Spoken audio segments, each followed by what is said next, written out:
The worst part about the footage wasn't what I saw, but the fraction of a second when I realized the camera was looking back. I'm not talking about a reflection or a light flare. I mean a deliberate, targeted focus on acknowledgement that someone or something knew exactly where the lens was and was using it to communicate. I live in a quiet, modern townhouse development near Phoenix, Arizona, a place where the sun burns out any shadows before they can even form.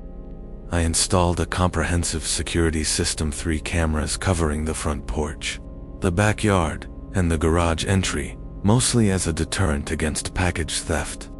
The feeds were piped directly to a monitor in my home office, a constant, comforting presence of surveillance. For the first few months, the footage was mind-numbingly boring. The mail carrier, the neighborhood kids playing ball, the occasional stray cat batting at a leaf. It was the epitome of suburban normalcy, a baseline of absolute security. The first anomaly was minor.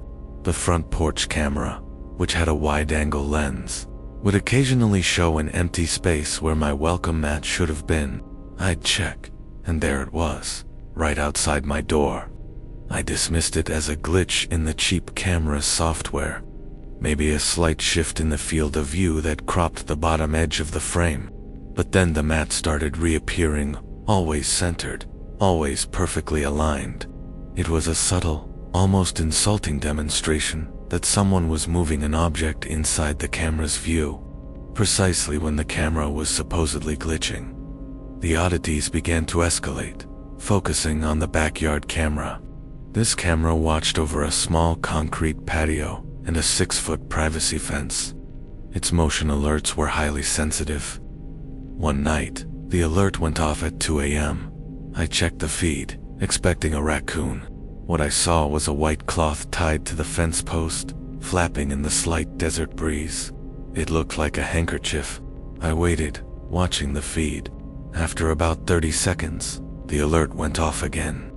The white cloth was gone. I spent a full hour scrutinizing the playback. The cloth didn't fall. It was pulled up, vanishing over the top of the 6-foot fence, too fast and too smoothly to be snagged by the wind. The motion sensor was triggered both when it appeared and when it vanished. But what pulled it?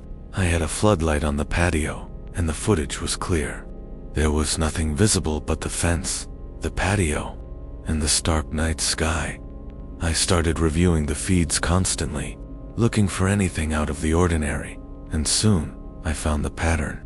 The cameras weren't just showing me reality. They were showing me a series of staged vignettes. The backdoor camera, positioned high on the wall, showed the small garden snake I'd seen earlier that day. In the evening playback, the snake appeared again.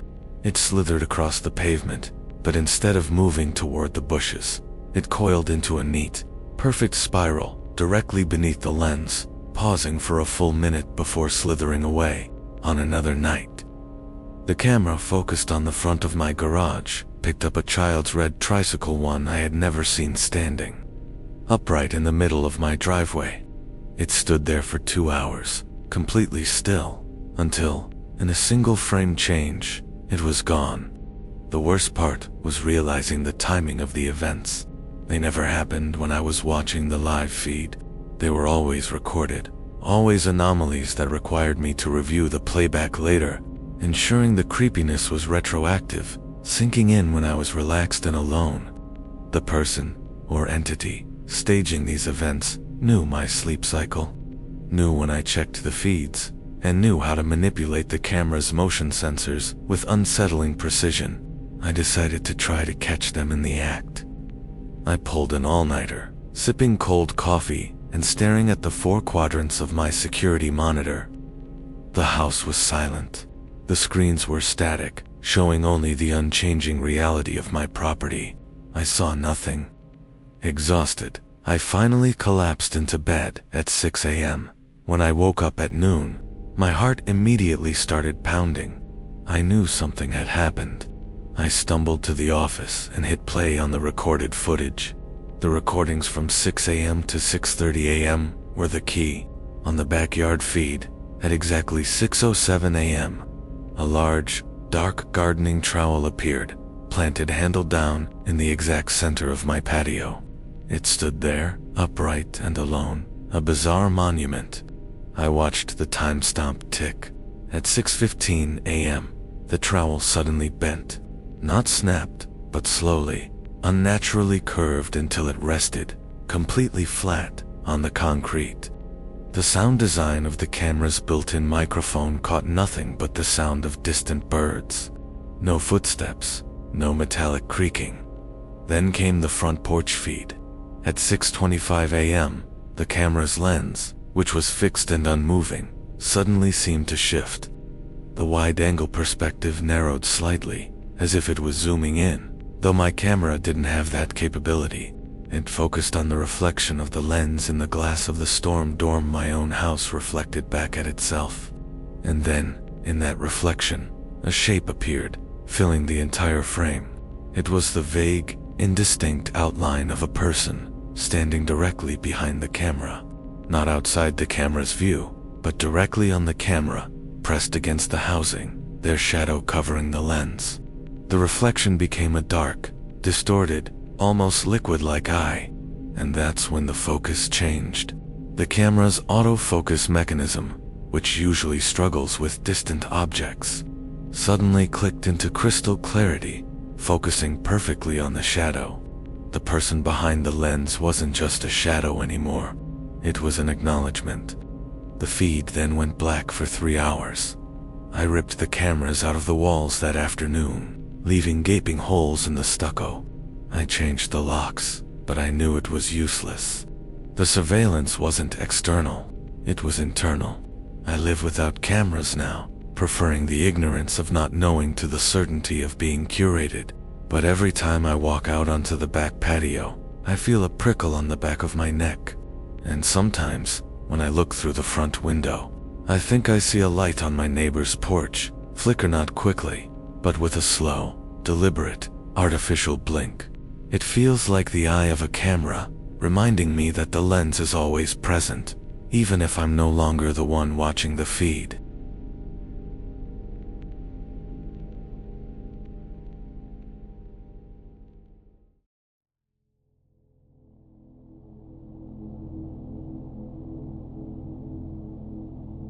My job was to watch them, but in the end, it was the camera that ended up watching me. I worked night security for a small, 2-story apartment complex outside Dallas, Texas. It was an easy gig: sit in a cramped office, stare at 12 monitors showing the parking lot, the main entrance, the pool area, and the laundry room, and log the occasional loud party or unauthorized vehicle. The entire system was old, relying on grainy, black and white analog cameras, the kind that cast everything in that perpetual, unsettling film noir aesthetic. The piece of the job was broken one Tuesday night by the laundry room feed. The laundry room was in the basement, a long, concrete corridor with 8 washing machines and 8 dryers. The camera was mounted high in the corner. I noticed a small anomaly: a piece of clothing, maybe a sock or a rag, left on top of the second washing machine from the left. It was a common occurrence, easily dismissed. But as I watched, the sock began to move. It didn't fall. It slid slowly, deliberately, across the top of the machine, as if pulled by an invisible thread, until it reached the edge and vanished. I rewound the footage, heart rate starting to climb.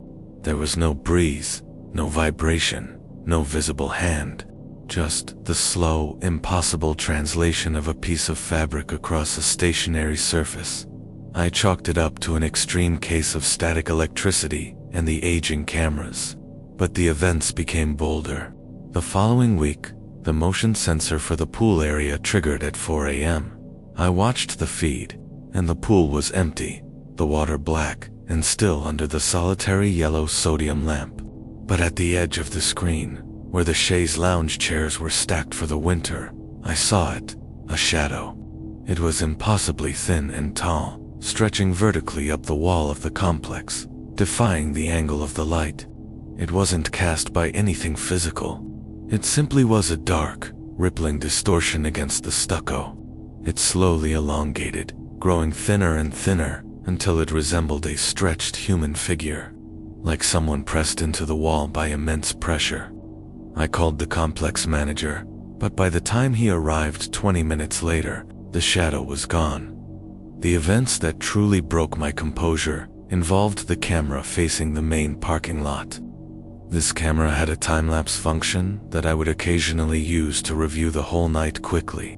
I started seeing cars that shouldn't be there, only to have them vanish in the next frame, not driven away, poof, gone. And then there were the figures, in the grainy, compressed time-lapse footage. They looked like smears of motion, fast-forwarded ghosts zipping across the asphalt. One morning, I caught a sequence that was only 3 seconds long in real time, but it stood out. A figure standing by a darkened van, holding something to its mouth. In the next frame, the figure was gone. I zoomed in on the van. Painted crudely on its rear window was a message: "Are you still watching?" This wasn't just a threat. It was a dialogue. The stalker knew I was watching the cameras, and they were using the feeds as their own personal stage. I realized that my logbook, where I diligently noted every anomaly, was an inadvertent communication system. They were leaving clues for me. Driven by a horrible mix of fear and professional duty, I started paying attention to the most insignificant details. I stopped using the time-lapse and watched the live feed every second. I noticed that one of the black and white monitors, the one showing the main entrance, developed a single dead pixel, a tiny, bright white speck right in the center of the screen. The climax happened during a late-night storm. The rain was drumming hard on the roof of the security office, and the wind was howling. The power flickered, and all the screens went momentarily dark, then sputtered back to life. As the monitors reset, I saw the laundry room feed the same old basement corridor, but this time, something was different. A figure, silhouetted in the dim light, was standing in the middle of the aisle, facing the camera. It was tall, indistinct, and unnervingly still. I leaned forward, gripping the desk, trying to make out any detail in the poor resolution, and then, the figure slowly raised its arm, pointing directly at the camera. But it wasn't pointing at the lens, it was pointing at the monitor in front of me. At the exact spot of the dead pixel, a wave of absolute paralyzing certainty washed over me. The dead pixel wasn't a flaw in the screen, it was a marker. The stalker wasn't just aware of the cameras. They were standing right in front of one, pointing at the singular flaw on my monitor, proving that they knew exactly what I was looking at. They were looking through the lens and seeing the output of the screen I was watching. Before I could process the impossibility of the technical knowledge required to do that, the figure slowly, deliberately, placed their hand over the lens of the camera. The screen went a solid, blinding white, the color of a blank wall. I quit the job immediately. I drove away from that apartment complex that morning and never looked back, leaving the white screen glaring behind me. I work as a delivery driver now, never staying in one place for long. I refuse to have any camera in my life, not on my phone, not on my computer. But sometimes, when I'm driving late at night and I catch my reflection in the dark glass of the side window, I notice a tiny, bright white speck reflected in my eye, and for a heart-stopping moment, I wonder if the dead pixel followed me, a tiny, silent reminder that I am still being observed.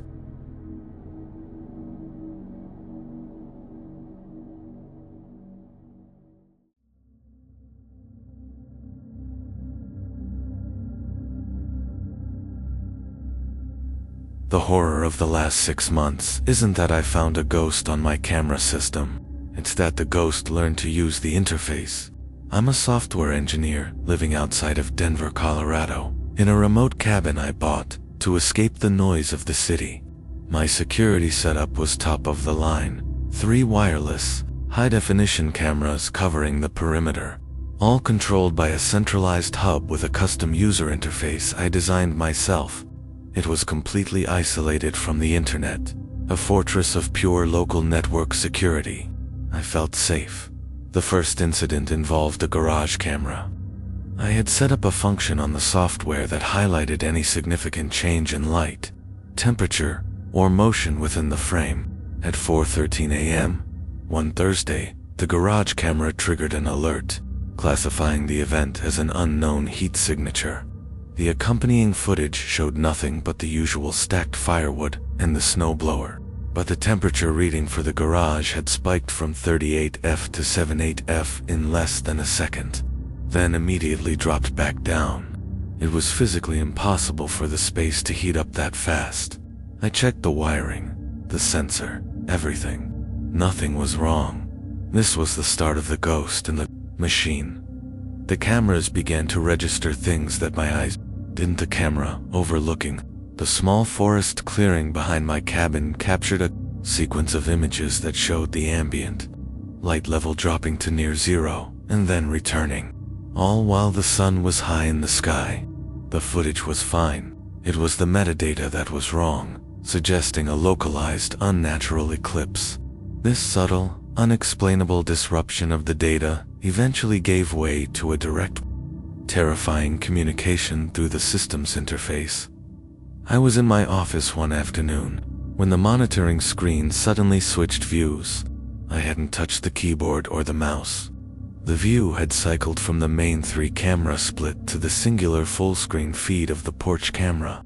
As I watched, confused, a small, dark object appeared on the front porch. It looked like a handful of wet dirt or mulch. Then, slowly, unnervingly, the object began to move. It dragged itself across the wooden deck, toward the camera lens, leaving a glistening, dark trail. As it neared the lens, it suddenly formed a shape, the faint, rough outline of a single, closed human fist, pressed against the porch wood. The truly horrifying part wasn't the fist, it was the zoom function.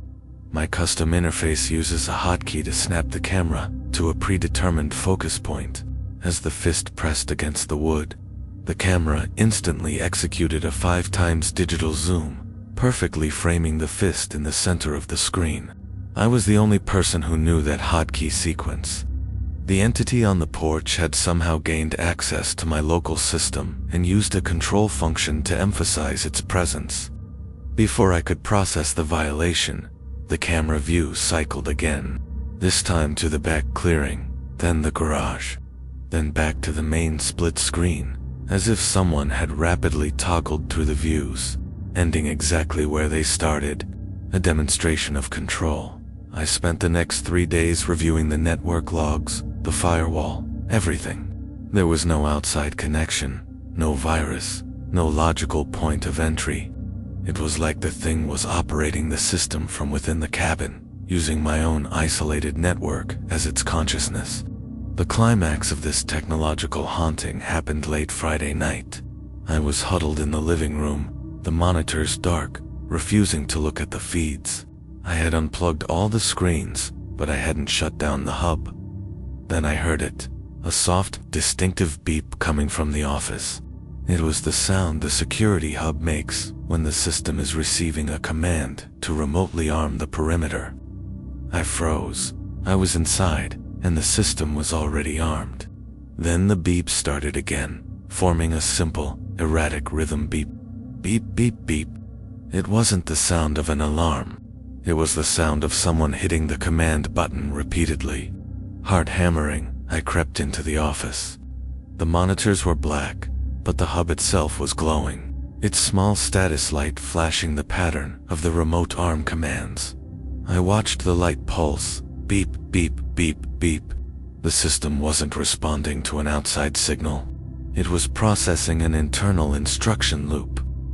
I reached for the power cord, but before I could yank it, the rhythmic beeping stopped. A single, distinct, final beep sounded, followed by a new, synthesized voice from the hub's tiny internal speaker, a voice I had recorded months ago for system updates. User logged out. The hub status light went dark. When I tried to access the system the next day, it was locked. My own code, my own password, rejected. I had been ejected from my own surveillance system. I live in that cabin still, but I never reinstalled a single camera. The system hub remains in the corner of the office, unplugged, silent, and covered by a blanket. I know it's just dormant. I don't look at it, but I listen to the silence. And sometimes, when the cabin is quiet and the wind outside is still, I hear a faint, high-pitched, metallic click. It's the sound of a relay switch closing inside the blanket-covered box. An acknowledgement that the system is ready, and it is waiting for me to try and log back in.